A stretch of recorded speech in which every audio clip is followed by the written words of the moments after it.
You are sitting on the edge of your bed, the blue light of your phone illuminating the dark room. It is late, and you are already exhausted, running completely on empty. A message pops up. It is someone asking for a favor, a shift they need covered, an assignment they need help with, a minor crisis they need you to manage. You stare at the screen. You feel a heavy, quiet resentment settling in your chest, a desperate desire to just turn off your phone and disappear.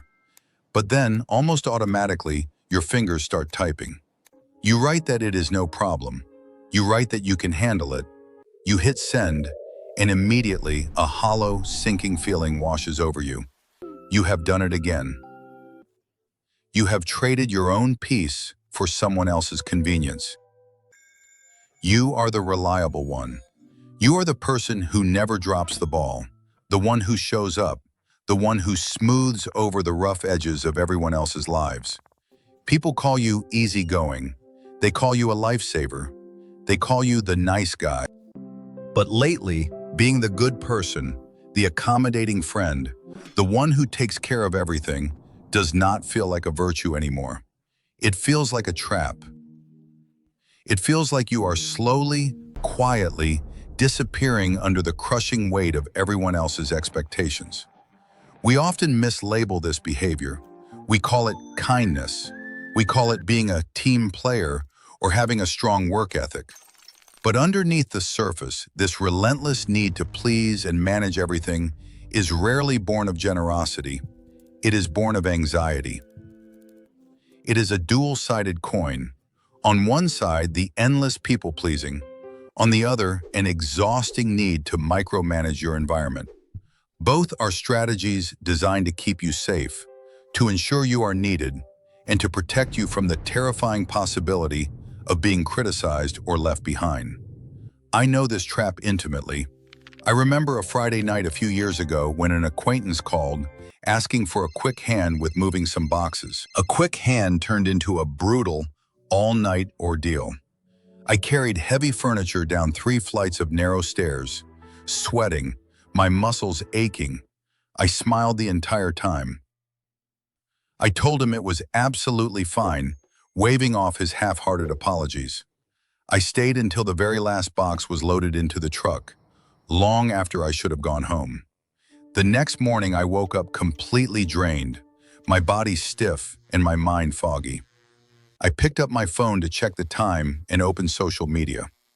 The very first thing I saw was a story posted by that same person. He was out at a sunny brunch spot with a group of other friends, laughing, holding up a coffee cup, looking completely rested. I had not been invited. They had needed my labor, my utility, but not my actual company. Sitting there in my quiet room, the exhaustion turned into a sharp, quiet grief.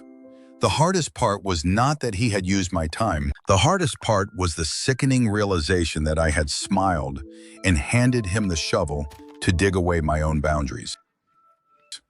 That same anxious energy did not just make me say yes to heavy lifting. It bled into every other area of my life, mutating into a desperate need for control. In collaborative work, I was always the one who volunteered to do the final review of our team projects. But I did not just review the work. I completely overtook it. I would sit alone at my desk, deleting other people's sentences, fixing every single comma, rewriting their thoughts until the entire project sounded exactly like me. I genuinely believed I was saving the day. I thought I was protecting us from failure, but when I sent those heavily edited documents back, the room always went cold. My team did not feel supported or helped. They felt insulted. They felt erased. I was so terrified of the project failing, so afraid of not being perceived as perfectly competent, that I alienated the exact people I was trying to work with. I was micromanaging because I did not trust them. And underneath that, I did not trust that I would be safe if the outcome was not heavily monitored by my own hands. This pattern shows up in so many quiet, destructive ways throughout our daily lives. It is the friend who vents to you for 2 straight hours on the phone, draining every drop of your emotional battery, But the moment you try to share a struggle of your own, they suddenly have to go. You let them hang up without saying a word, absorbing the unfair imbalance. Or maybe it happens in your romantic relationships. You plan every date down to the minute, managing the timing, the food, the conversation topics, because you are secretly terrified that if there is a lull in the evening, your partner will get bored, realize you are not enough, and walk away. You try to manage their environment so you can manage their feelings. When we live like this, we become human buffers. We absorb the friction of the world so that others do not have to feel it.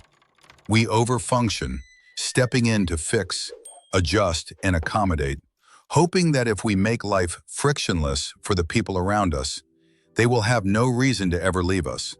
We mistake being useful for being loved. But we have to look closely at the fear sitting beneath this behavior. The terrified voice whispering in the back of your mind says that if you are not perfectly helpful, you have no actual value.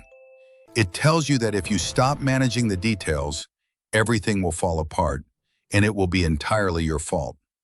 It is a deep, agonizing fear of abandonment. We have tied our fundamental right to exist to our capacity to produce, assist, and control outcomes.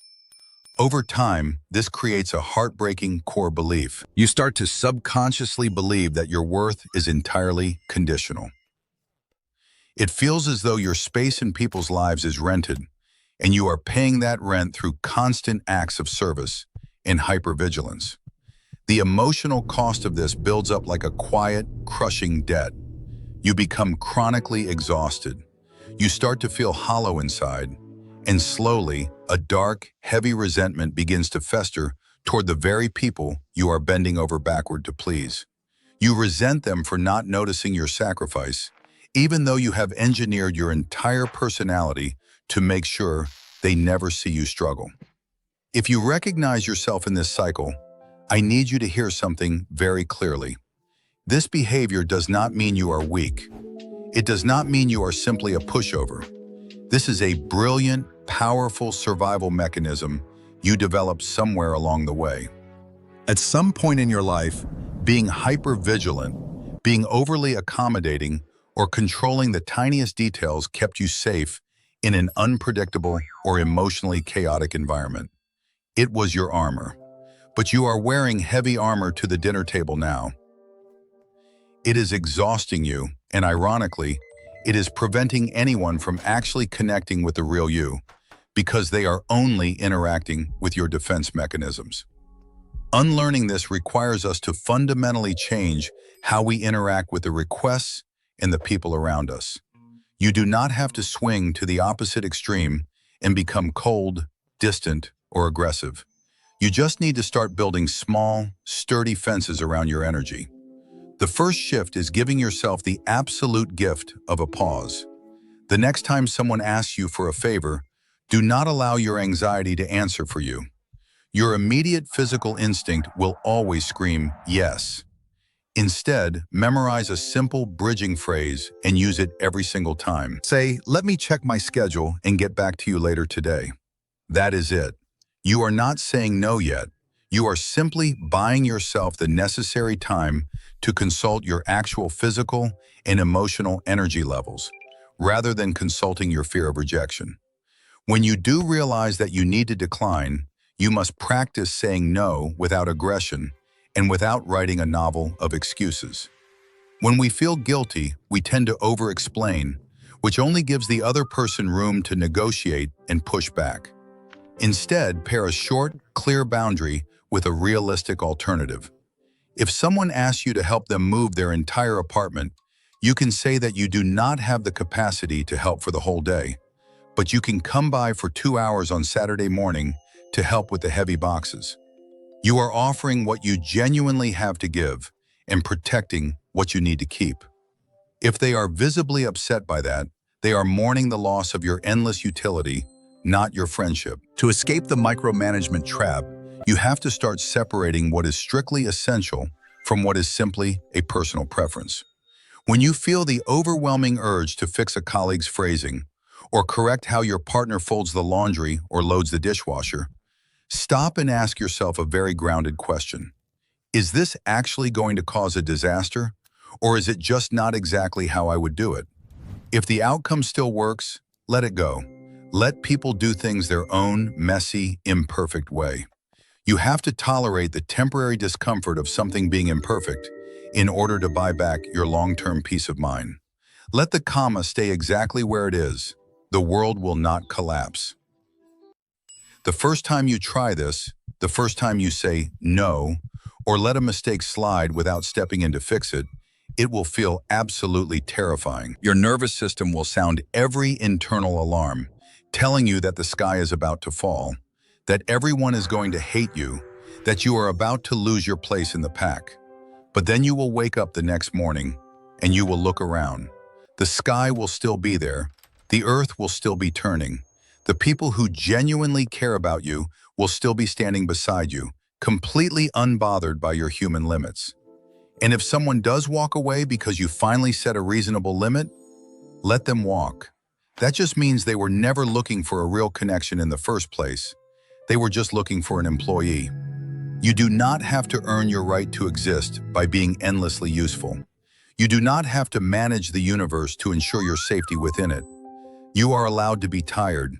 You are allowed to be imperfect. You are allowed to take off the heavy armor, step down from the exhausting job of managing everyone's feelings, and finally, simply, let yourself be held by the world exactly as you are.